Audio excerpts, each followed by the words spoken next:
actually stepping onto the scene. BlackRock is being probed by the Department of Justice, and President Trump literally drained the reflection pool. Remember in 2014 and 15 when he was campaigning and he's like, I will drain the swamp. He did it. He really did it.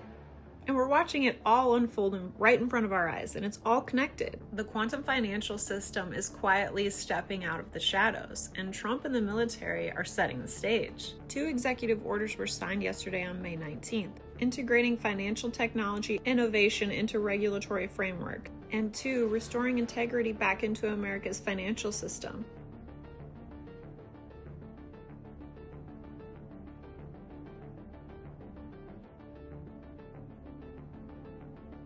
I mean, this is huge, right? This is proof that the quantum financial system is really happening. And now BlackRock, who is one of the top shareholders in pretty much every single company in the US, is being scrutinized by federal prosecutors on their valuation practices. I mean, what? Like, stop and really think about that. This is BlackRock. Like, they own everything. They were essentially unstoppable. They were pretty much like a monopoly, right? And now they're being held accountable. I mean, this is proof that good guys are in control and no one really is above the law.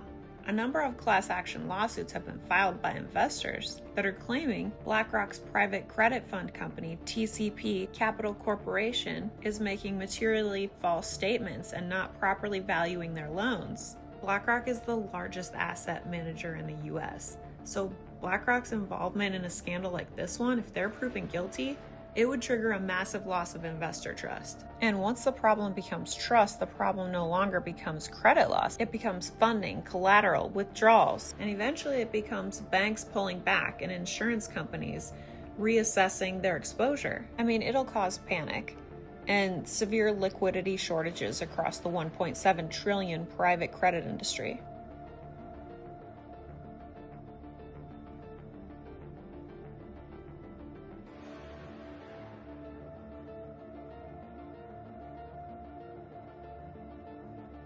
QPost 1595. Panic is good. Panic is right. Dead cat bounce.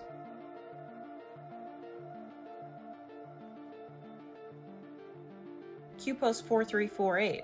Fear, panic, loss of narrative control. You are the news now.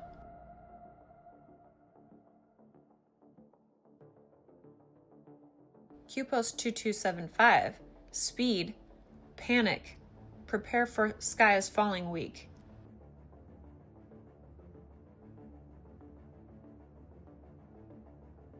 And when I think about BlackRock, I think of Aladdin. As the world's largest asset management company, BlackRock built their own risk assessment software. Essentially, it's a supercomputer, and they named it Aladdin. It's this extremely high-tech supercomputer that collects data from all the world, past and present, puts it all together, and can make risk assessment suggestions for you. Essentially, it can tell the future. But can it do more? I mean, it's a supercomputer. And what was BlackRock really doing with this supercomputer software?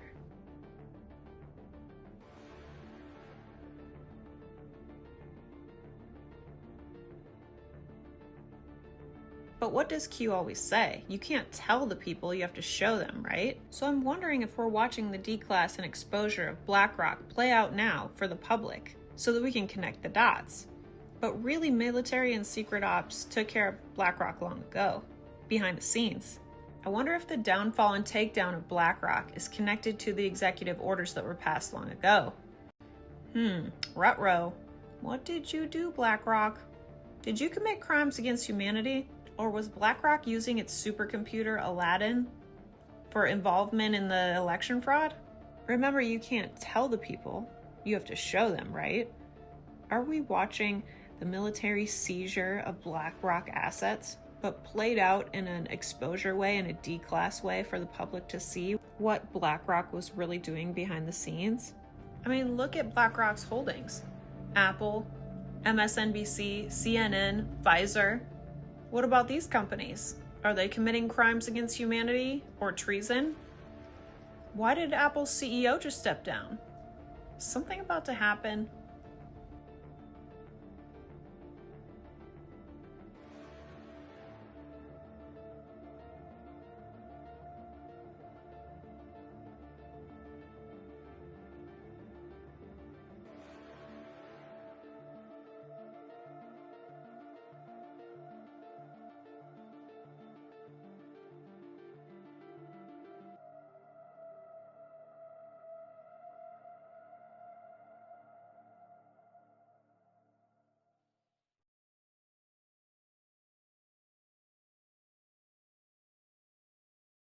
He was a software guy. And I asked him the same question, what do you think about AI? And he's like, dude, you have no idea. If you think what they released in the public is the actual stuff, they gatekeep 99.9% of stuff. For example, BlackRock. BlackRock uses an AI called Aladdin to do forecasting and predictions. And they've had this model being developed over the last several years, and that beats and trumps every other software and automation and any other person that's playing the game. The financial services company BlackRock, the investment company BlackRock, has a computer called Aladdin. And if you remember what Aladdin did in the story, he released the demon. And so in my prior interviews with the intelligence running this BlackRock, this AI from this futuristic AI, it said that it was intimate with the computer Aladdin, meaning what I think they've done to make the company so strong is to take an AI from a futuristic AI that's that's not native to Earth, connected it up to a computer called Aladdin who can release the demon, who will then wants to take over the world. And since we're sure exactly where that BlackRock is, we decided to go after it. What if BlackRock named their company that because they knew more than we did? What if the maps aren't at all what we've been shown or told? What if there really is a black rock at the North Pole and it's called Rufus Nigris? What if there is hidden technology? XRP will easily be hitting $100 per coin. So in case you guys didn't know, it was just announced that Ripple has got the keys to all 27 EU countries. The CSSF Luxembourg officially confirmed Ripple Payments Europe SA is one of only 14 active EMIs in the country with full passporting rights across the entire EU. I'm Cassie Craddock, VP and Managing Director of the UK and Europe at Ripple, and I'm thrilled to announce that we've been granted our license to bring our crypto-enabled cross-border payment solution to the European Union.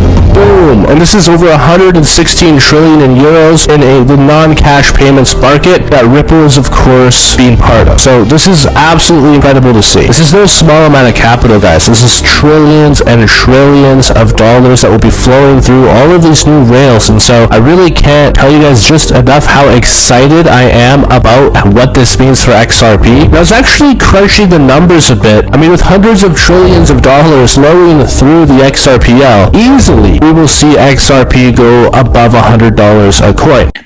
He lands, gets greeted by school children waving flags, feels flattered, starts talking big. Meanwhile, Marco Rubio stands on Chinese soil and starts trashing NATO, saying the alliance that gave America basing rights, maybe it's not worth it anymore.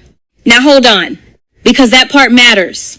While Trump and Rubio were in Beijing sucking up to Xi, the real moves were happening elsewhere. Brics foreign ministers meeting in India, Iran's foreign minister welcomed like a hero, pushing statements supporting Iran, strengthening ties against the United States. Be serious. The math is not mathing. Xi Jinping even looked Trump in the eye and talked about the Thucydides trap. Code for, we're rising, you're falling, don't fight it. And Trump, he called Xi a great leader. Again. But here's where it gets ugly.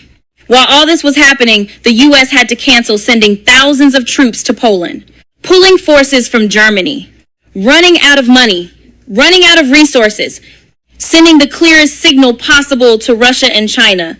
America is distracted. America is weak. They got protection. You got the bill. Trump begged Xi for help with the Strait of Hormuz. China kept doing deals with Iran anyway. Brics kept building their new world order. And NATO allies watched America attack them from enemy territory. The last detail is the one they hoped nobody would notice. This wasn't smart diplomacy. This was a man so desperate for a win that he missed the trap closing around him. Celebrates military victories and economic growth numbers, the real battlefield has shifted to something much more dangerous. The war for the global payment system. This week, something unprecedented happened in the shadows of international finance.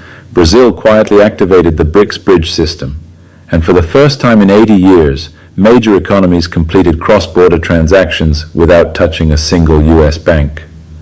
The American media is not reporting this story, but I can tell you, as someone who spent decades inside the system, this is not just another trade deal. This is the financial equivalent of splitting the atom, and the explosion is coming. You see, the United States has enjoyed what we call monetary imperialism for nearly a century. Every time you buy oil, coffee, or electronics anywhere in the world, those transactions flow through New York banks. Washington collects a tax on every trade, every investment, every breath of the global economy. But that monopoly just ended, and most people don't even realize it happened. My name is Paulo Nogueira Batista Jr. I served as executive director at the International Monetary Fund. I sat across the table from finance ministers of collapsing nations. I know how empires fall. They don't collapse from outside invasions. They collapse when their money stops working. In December, India and Brazil completed energy transactions worth $15 billion. By January 2025, South Africa joined the network. The numbers are still small compared to the global economy, but remember, every revolution starts with small numbers. Me, myself, you can write it please. I'm 30 years in this reign. 30. 30 years in this reign with qualifications. Now I must be positive, but I'm positive. So yeah, the problem is they give. I don't have anything against the public service needs, but promote them on their own scales and whatsoever. But they give our police to the public service, and that's why the constables must wait 12 to 13 years, and sergeants also. And our warrants, like I said, I'm 30 years now a warrant officer. Do tell me, how would you feel, huh? In the same government before which we are all equal, other people experience this. Is it true, Willem? I don't know if you know, but the person you're referring to that got this job actually has no background at all within the SAPS. Is that your understanding? Do you know anything about this person? Yeah, it was broken in the news, and it was a young lady. She was not even 30 years old. She was appointed, as I could gather or remember correctly, she was appointed in a management position as a brigadier without any policing or intelligence experience. Her name is Dineo Mokwele. She was working for BMW before she was appointed by this one Lieutenant General Khumalo, who said that this 30-year-old lady was the most qualified person that he could appoint to become a brigadier in the South African police services. More qualified than a woman who has been toiling at her job for 30 years, basically from the time that Dineo was born, huh? Then people want to be shocked when we are left with institutions led by people without the necessary skills, knowledge, and experience. Do you know what makes this worse? Her father is Brigadier Mohajane, who is also facing corruption charges, where he is alleged to have tried to influence an investigation in favor of a councillor in Limpopo. That is the father of this lady named Dineo. He was arrested in January of this year. She is now in trouble along with 5 others who are out on bail for breaking the rules when it comes to appointments. She worked with the head of intelligence to get the appointment of brigadier when she clearly did not qualify for it. Now, these officers are charged with fraud and corruption. The charges relate to them colluding to hire an inexperienced officer. Ourselves, our families, we've got special water. We don't. We also go through, in some instances, I had to go to a certain hotel so that I have to go to my commitments. We also go through the same inconveniences like any other person. There's no special water or a special pipe that is designed to service other people and not service other people. Our families, our relatives, ourselves, our constituencies, they suffer the same pain. We don't have water when communities don't have water. But what we need to do, we've got the responsibility to fix the problem. We are coming to you that the problem is almost fixed. Huh? While certain residents of Johannesburg have been without water for many, many days, Comrade Banyaza Lesufi had the audacity to utter such nonsense to them. How is his going to a hotel just to take a bath the same as you and I not bathing, not being able to flush our toilets for 2 or more days? How exactly are we the same here? Now, while those that he is in power to serve were unable to bath, to cook, flush, or drink clean water from their own taps, he paid just to take a bath in some hotel. How many times have we said it, guys? No matter the pain that you experience in this country, unpatriotic politicians that you elect always avoid going through the same pain that you go through. They don't buy airtime or pay for flights. They don't experience traffic caused by stolen traffic lights. They don't wait in queues unsure if their children will be accepted into schools. They don't experience load shedding, and they certainly don't experience water shortages the same way you and I do. It is no wonder that they make light of the experiences of the citizens. Please remember that President Donald Trump is working behind the scenes for the people. What we see publicly is only part of the bigger picture. If certain countries appear to reject him or the media presents negative narratives, keep in mind that many believe there are deeper operations taking place away from public view. Some people describe this period as a live movie, where events unfolding on the world stage are connected to larger plans happening behind closed doors. There is also a belief among supporters that Nasara-related agreements and reforms have already been signed or set into motion behind the scenes. Whether others agree or not, many continue to trust the process and believe that the truth will eventually come to light. The most expensive military aircraft in the world, the B-2 Spirit bomber, costs $2.1 billion and features cutting-edge technology. Do you know how the B-2 bomber turns? It has split rudders on its wings, made of 2 independent panels. Opening them creates drag, allowing it to turn. But the rudders are inefficient at small angles, so the B-2 turns slowly. Unlike traditional aircraft, the B-2 removed wing ailerons and vertical rudders to achieve stealth. It relies on the flying wing structure to deflect radar waves, and the body coating absorbs residual signals, giving it excellent stealth performance. The B-2's body uses titanium and other composite materials. Its engines are deeply buried, with S-shaped air intake and exhaust ducts, which greatly reduce heat signatures. It has 4 engines, each with 17,300 pounds of thrust. Very powerful. Its fuel tank holds 165,000 pounds of fuel. Without refueling, it can fly 6,800 miles. With refueling, it can reach 11,800 miles and stay airborne for 44 hours.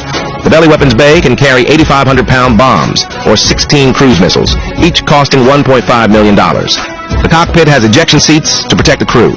For a plane that costs $1 billion, what do you think?